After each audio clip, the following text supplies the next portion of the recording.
right, everyone, welcome back. I'm Michael Stamaginos, your host of the Advancing Healthcare Innovation Show. And if you're new to us, we are absolutely crazy passionate about healthcare innovation and adoption.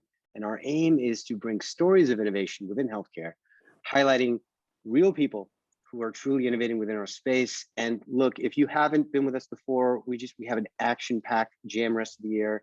If you want to look back to some previous interviews, they're just absolutely spectacular. So do yourself a favor and make sure you hit the subscribe or like button wherever you are. We'll talk a little bit about that in just a moment. But I'm absolutely delighted to have Christina Bell, who's the Senior Director, System Access and Innovation at Seattle Children's. Christina, welcome to the show. Thank you. Thank you for having me. I'm excited to be here. Yeah, so, I wish we would have just kind of recorded our first conversation that we had. It was absolutely amazing. So what might be helpful is just kind of give the audience a little bit of a flavor of your background, some of the things that you've been working on, and kind of crescendoing into what you're doing at Seattle Children's. Sure. So I've been in healthcare for about 20 years, mostly in the academic medical center space. As we all know, that's the most complex medical space that a person can work within. Really focusing in on operations, patient engagement, working with the populations that we serve, and then moving into more recently working in the digital innovation space at Seattle Children's. I'm pretty excited to be here. We have 3 different verticals or 3 different delivery teams, and we do quite a bit of work in the digital space that's really focused in on patient engagement and how we can remove barriers and support our patients in our communities through really trying experiences. We all know the healthcare system is incredibly complex. And so we just really look at peeling back those layers and trying to create a simple and as straightforward of a process as we possibly can to really just allow people to focus on the care that they need. So it sounds like, look, you've been around the block, you've been in different care settings. What makes the academic setting so complex? I mean, if you were to kind of maybe pin it down to something, what makes it so complex? Sure, yeah. So I think part of the complexity with an academic medical center is oftentimes you have contracted providers that work within a hospital system. You're navigating usually complex medical conditions, subspecialties of care for patients, as well as research. Which I think makes it a more incredible experience for our patients overall, because we're able to bring the most cutting edge solutions and care to the populations that we serve, but it also just makes it more complicated when we're looking at things, for example, like telehealth, which you think is which is an incredible innovation and modality of care that we can provide our patients and our populations to serve them where they're at. But that also brings in a lot of complexities from a compliance and licensure perspective as well. And so as we're trying to grow that community of research and care populations, it just adds layers to that narrative. So talk about how you view innovation. How does the system view innovation, and talk about that from a leadership context and what that means to sort of actually execute.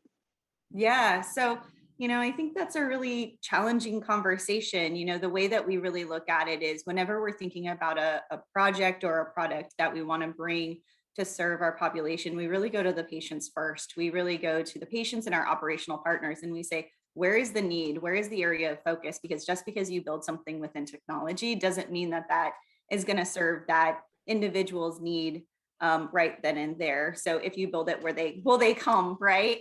And so I think it's just really important to look at it from a holistic perspective and understand what the true need is, and then build out a product from there. So for example, when we're looking at our digital front door, we were trying to understand what is our critical need in serving our patient population. And in order to create an equitable experience for our patients, we really looked at making sure that we had the app in more than one language. We made sure to put a button front and center for interpreter services. And then we really looked at our telehealth experience and said, we work in a pediatric setting. By nature of working in a pediatric setting, the portal experience is really complicated, and not all patients want or can access the portal. So how do we leverage our front door application to create a harmonious or an equitable experience for our patients? So regardless of the pathway that they choose to follow, they still get a comprehensive and holistic experience for their care. So we're just always looking at it with that equity lens, and how do we reduce barriers? How do we create seamlessness and experience, and really not leaning on the patient to have the expectation that they understand how to navigate our complex system, but rather leveraging technology to help guide them through their process. So again, they can really just focus on what they need to focus on, which is having their child get better or get the care that they need. So, look, you guys are treating kiddos. And when you talk about going directly to the patient, there's an aspect of that where, mom and dad are involved, parents are involved. What type of research did you up front, and how much do you have to do where you feel like it's extensive enough where you've mapped out the problem? Talk us through a little bit of that, because oftentimes what I have been seeing is that maybe we're too quick to go to solution. If you can maybe unpack a little bit of the process of fully understanding and immersing yourselves within the problem, that would be great. Yeah, so I oftentimes like to kind of ask the 5 whys. And that's a really great place to start, or kind of do a root cause analysis, depending on kind of how you call it. It's essentially the same process, but really start digging in and asking the question of, why does this problem exist? What is the problem that we're actually looking to solve? And make sure that we're understanding fundamentally that problem. And then once we understand the problem, we kind of have a think tank session where we partner with some of our key operational folks to try and identify, in your world, based on your experiences, how would you solve this problem? You live it every day. We can build just about anything in technology, but it's incredibly important to bring in those operational partners to really understand where their heartburn or where their challenges really lie, and what the feedback is that they're getting from those patients and families that they serve on a daily basis. And then from there, we'll go to a prototype or proof of concept, and then we'll check in with our patient and family. So we leverage patient and family advisories. We have a central one for IT, which is just a phenomenal group of people. And depending on that or the particular type of product or idea we're coming up with, we may choose to reach out to additional patients and families to kind of cast our net a little bit wider, and then really solicit feedback and say, does this work? Does this not work? Does this make sense? Does this feel easy to use? Because we are more tech savvy. We have a stronger level of digital literacy than our patients and families that we serve. And so things that we think are no-brainers or easy for us to do aren't necessarily the case for our patients and families or guardians, right? And so, it's really important to kind of run that by a really trusted group of folks that we really rely on to give that voice and advocacy. And the great thing about that patient feedback group is we have patients and families that have chronic illnesses. We have more acute illnesses. And so we really try to diversify the feedback that we receive from our patients and families so we can really serve the whole, rather than a particular subset of patients and families. And then from there, we develop the product, and we know it's going to be iterative. We know we're going to have to put it out there, and our operational partners have to be invested and engaged to make sure that product is successful, and really give it an honest effort. And then we enhance from there. Yeah, it sounds like what you've just sort of described is that between you and the patient and your operating partners, there's alignment. And there's that aspect of alignment that needs to be there in order for innovation to actually occur.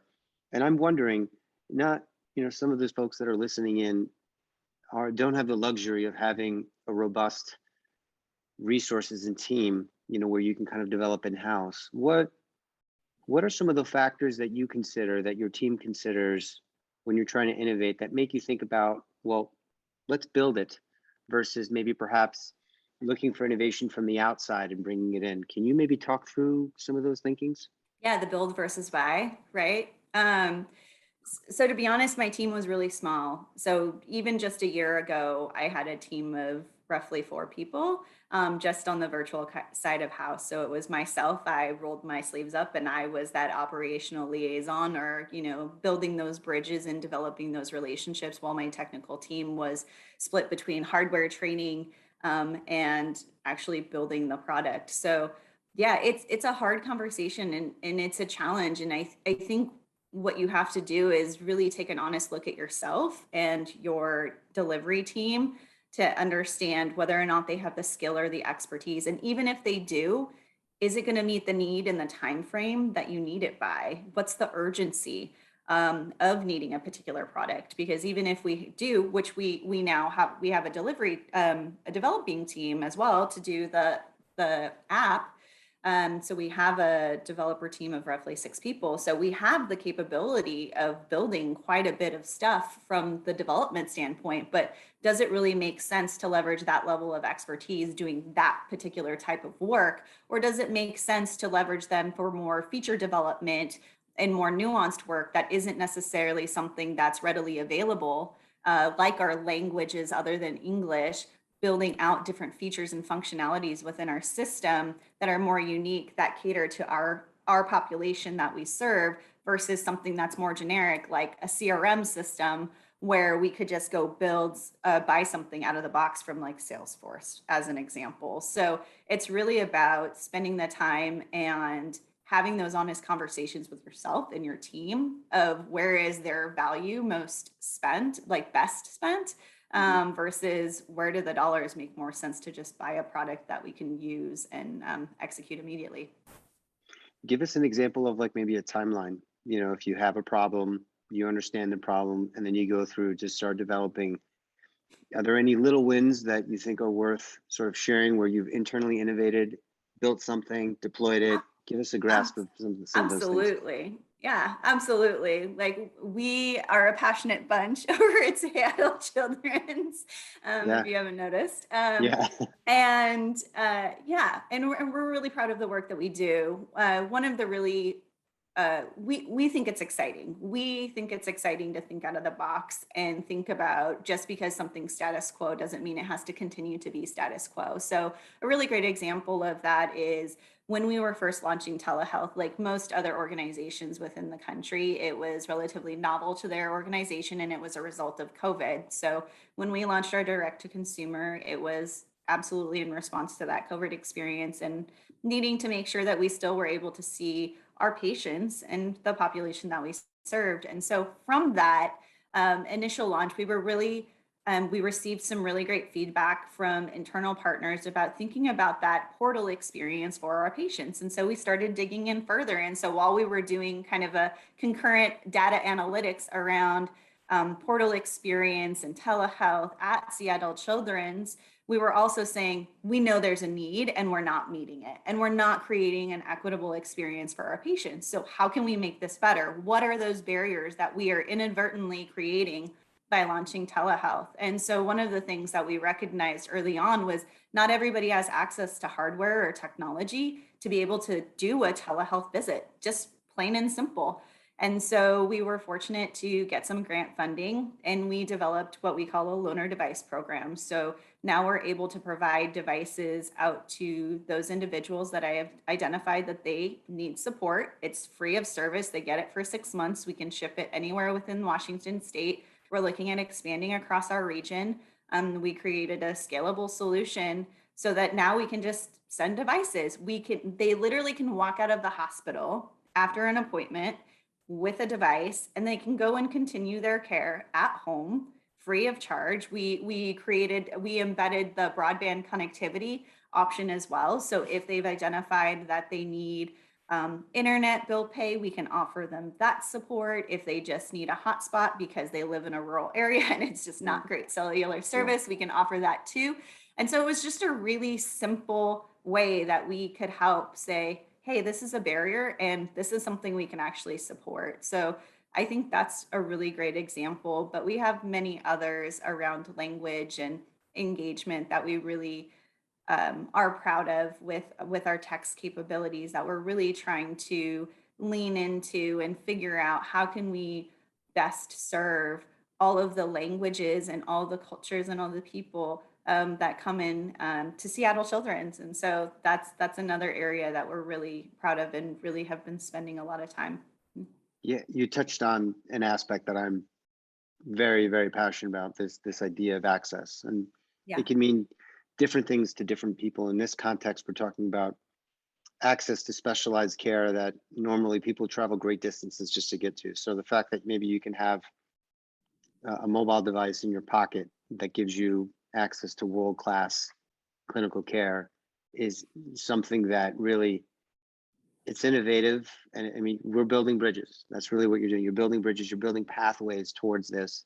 So just want to commend you and say thank you for just the level of commitment that you and the team have done. Even something that sounds so simple like that, I know how hard it is to execute. And we talked about this, I believe, another time, where look, we're coming to an age where we talk about tech savvy users. Rather, I think what's important to note now is we're coming to a really important precipice where people aren't just tech savvy, they're tech dependent. These are parents that grew up with smartphones, and that's what they know. And the reality is that not everyone grew up with that. So the fact that you're doing something to bridge the gap there is pretty amazing. Let's talk a little bit more about access. What about some projects that you've worked on that maybe haven't worked out, and some key lessons that you learned from those? Are there any that you're able to share, without obviously breaching any, confidentiality, that you think are worthy of learning lessons to kind of share with our audience? Yeah, one example comes to mind, which is around, so again, thinking about that early engagement in telehealth experience, I think it's still on the forefront of most people's minds right now, was, well, maybe if we call every patient that doesn't speak English, to make sure that they understand how to connect and engage to telehealth services. Maybe they need a device, maybe they need to just log into MyChart, whatever that need was. We're like, let's spend the time and let's call every patient on the schedule. And we received a lot of feedback before and after this pilot, which was really interesting, because people are like, maybe you should just call the patient. And I was like, funny you say that, because we actually did, and it failed. It failed hard. We called patients for 2 months saying, hey, maybe this would be helpful. Here is a free resource. We were even able to partner with our community resource team that has a lot of native speakers in alternate languages, which was excellent, because then we were able to just reduce that interpreter barrier and just connect patients and just say, hey, how you doing? How can we help you? And it was an utter failure. Nobody was interested. Nobody wanted the assistance. Like, I guess I shouldn't say nobody, but very few out of the vast majority of the population that we called, which we called everyone that was not English speaking in this particular pilot for 2 months. And a very small fraction actually asked us for assistance or help. And we just thought, gosh, this is the right solution. This is going to be the bee's knees, and this is really going to meet everybody's needs. And it didn't. And so the majority of the feedback we got was, we just want a text link with the Zoom visit, and that would be sufficient for us. And we're like, oh gosh, okay. Well, that was a lesson learned. We're like, well, we'll provide that solution for you. And so we were able to pivot and be agile and create a service or a function that our population really desired. But it was surprising to us, because even after we shifted and moved into a different direction of that text link for Zoom, we still got operational partners being like, geez, couldn't you just call? And we're like, we tried it. I promise, we tried it. And it was a flop. So, I mean, it happens, but I think that's the value of being agile as a team, which is something we work really hard to say, hey, you know what? It's okay. It's okay to fail, because we're going to learn something from the failure anyway to better serve our patients at the end of the day. And we did. And so we could take that learning and we could pivot it into something that was more beneficial to our patients. So, You know what it sounds like? It sounds like you, within this larger, broader context, this huge, let's just call it this huge system, you and your team are like a little startup. And anytime yes. you go into a particular project, it's basically a startup idea, and you're going through building hypotheses, testing things out, measuring, and then from those learnings, you're making different iterations. So it's very much an entrepreneurship type model. Have there been ideas that your organization has deployed that then you've then used them in other children's hospitals? Because I would imagine that if they work at Seattle Children's, that they could probably work in any other sort of similar like institution. What's that process been like? Yeah, I mean, I think the opportunity is there. I think the loaner device concept was incredibly popular. You know, we've talked to our partners in the area that have said, gosh, how did you do it? How'd you deploy it? How'd you create scalability? Because we also do offer kiosks as well, because we recognize not everybody wants to do care in their home for many different reasons. And so we wanted, you know, with COVID, there's obvious limitations, but as COVID hopefully tapers off in the near future, we can provide these public devices for people to use. They can go to public and private space within public walls, like community centers or libraries, Yeah. where they can access care that they need as well. So, yeah, I mean, I think I'm all about sharing.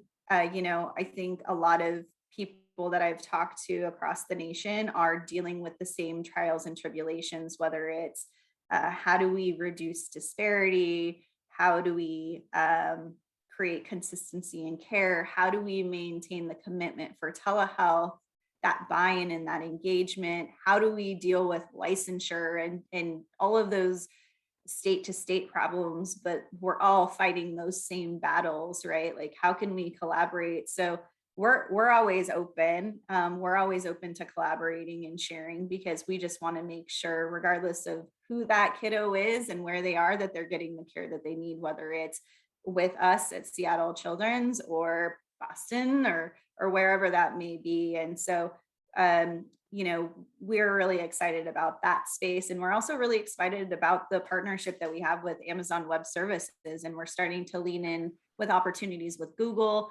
and, you know, machine translation and AI. And so, you know, as we continue to develop these products and refine them, we'll be sharing those as well, because we want to make sure that people can access care in a meaningful way in the languages that they can understand, in a way that reduces barriers and streamline their experience. So, yeah. Where do you, so I mean, we're going through a pretty interesting time here, and you know, leadership obviously matters now more than ever. Where do you see the most opportunity? You know, 6 months, a year from now, you know, as it comes to sort of innovating. We've talked about telehealth. We know that's actually not going away anytime soon. It's been around for a better part of a decade. Where do you see the next kind of beachhead, you know, outside of telehealth, that's going to be significantly important? Patient communication, that I think is critical. You know, patients are, with the expansion of telehealth, patients have the ability to choose.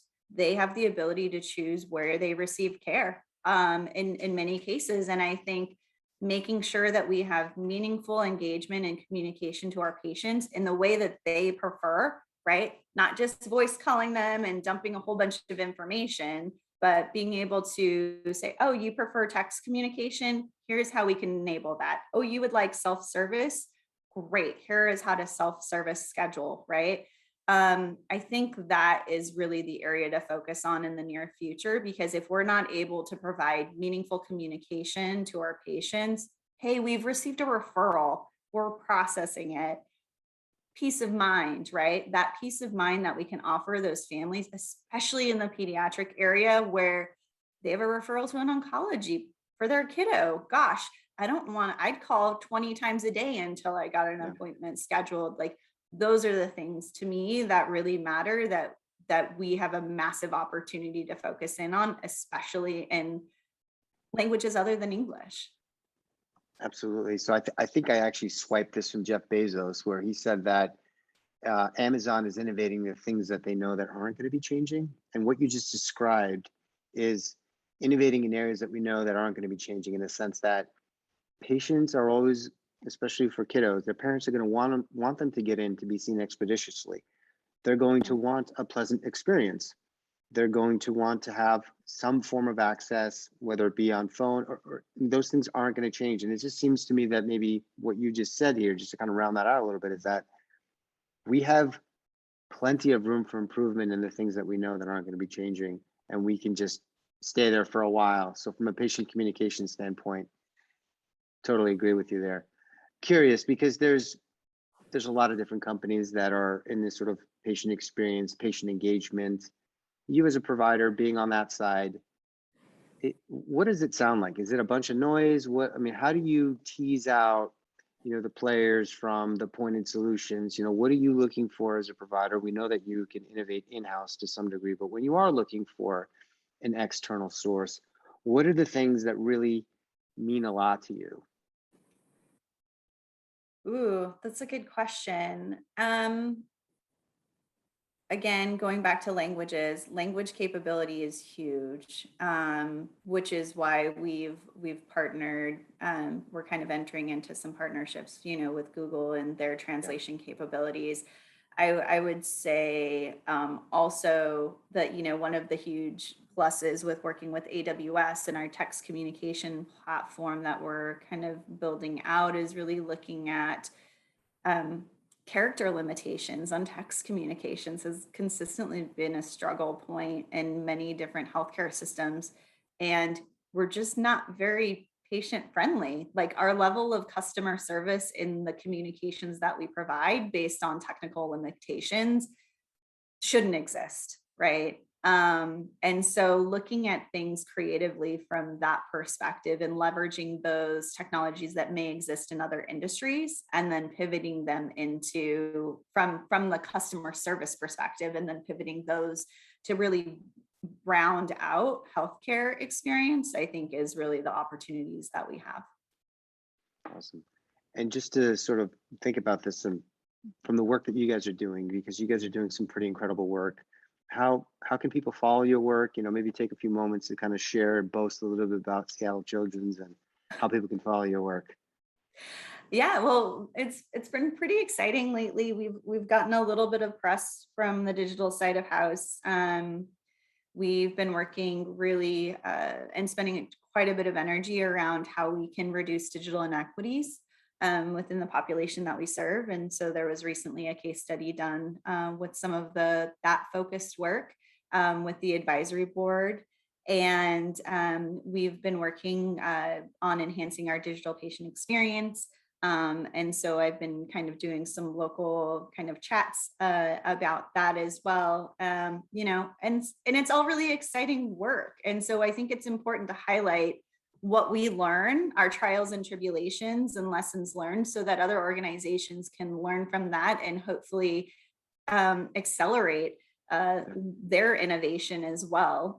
We're all in this together. That's why we work in healthcare, because we Yeah. want to make patients better. We want to make the experience better for our patients and families that we serve. And so that's really fundamentally where I come from and where my team comes from whenever we develop a product. So if you ever are curious, feel free to reach out and hit us up. We are Yeah. always happy to collaborate and explore different opportunities and share. I just made two mental notes. One, which is just being a bridge builder, right? The thing that you had mentioned about wanting to collaborate with other peers.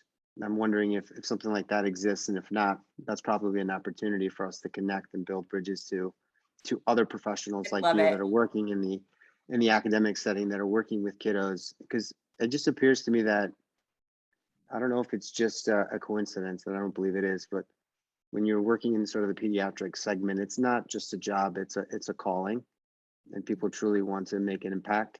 So my hunch is that there's probably more of people like you that are out there that are yearning for maybe a round table, getting shoulder to shoulder, or maybe in a virtual environment where they can kind of share ideas and track processes and just get better, from a performance improvement perspective. Yeah, And then absolutely. secondarily, I just kind of got me thinking, is you mentioned around sort of the experience that's happening virtually and how you're measuring experience. That is something that is really intriguing, because normally someone goes to a hospital or a medical center outpatient, and they'll wait in a waiting room. I'm wondering, how that experience has been as they've transitioned into a virtual environment, having to wait in a virtual waiting room. What's that like? And then Oh yeah. also, as you're seeing a clinician, what has that feedback been, and how do you guys collect that type of data, that type of feedback?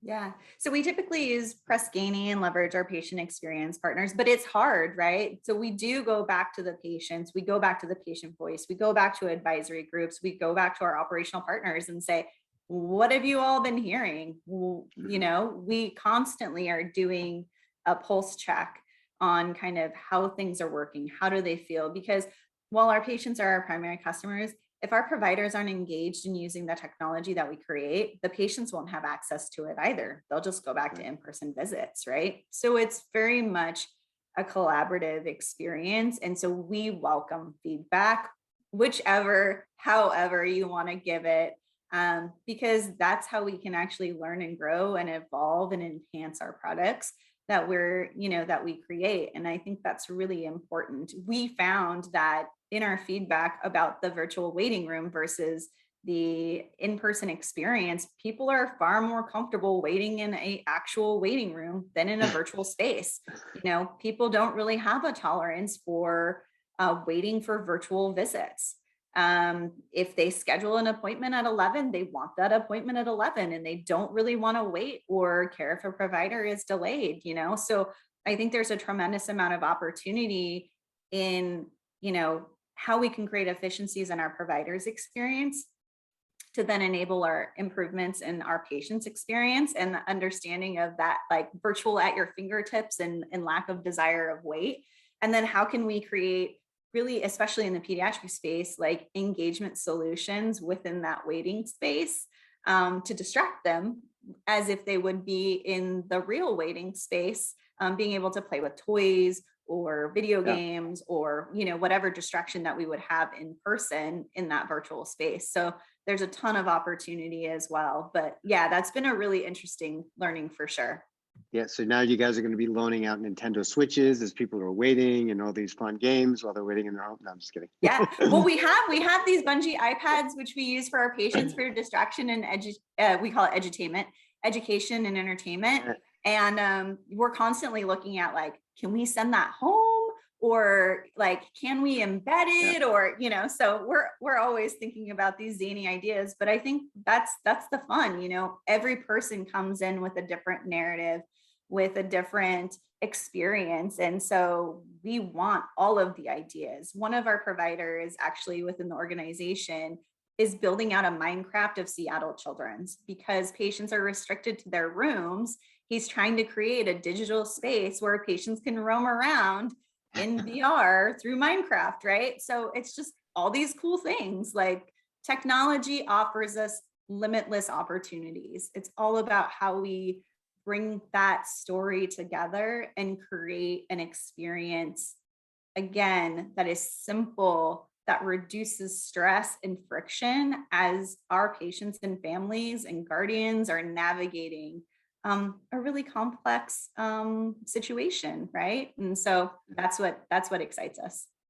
Definitely. And just sort of, I asked this to all of our guests, is if there's one take that someone can take from this conversation that you would want them to kind of implement and execute, because look, we're a community of doers, what would that one thing be? Just try it. They're like, it's okay to fail, I think, is the great thing. Don't have a fear of failure. Experiment, explore, try, create a space within your team where you have dialogue and creativity. I think that's the biggest thing for us, because there's always something beneficial that comes out of the learning, regardless of the conversation or the failure. And that's just enabled us to move more quickly and create better products that serve our patients, which is what we're here for. Fantastic. So you heard it, audience. You know, for those of you that are out there, Christina has given us permission to fail and told us that it's totally okay. It's totally okay. It's okay to fail. It's a learning process. So again, Christina, this has been amazing. You've over-delivered. You've done a really great job. And Thank you. yeah, so for those that are listening, if you found this content helpful today, I mean, would you mind sharing it on social media? Would you mind commenting? Would you mind liking it?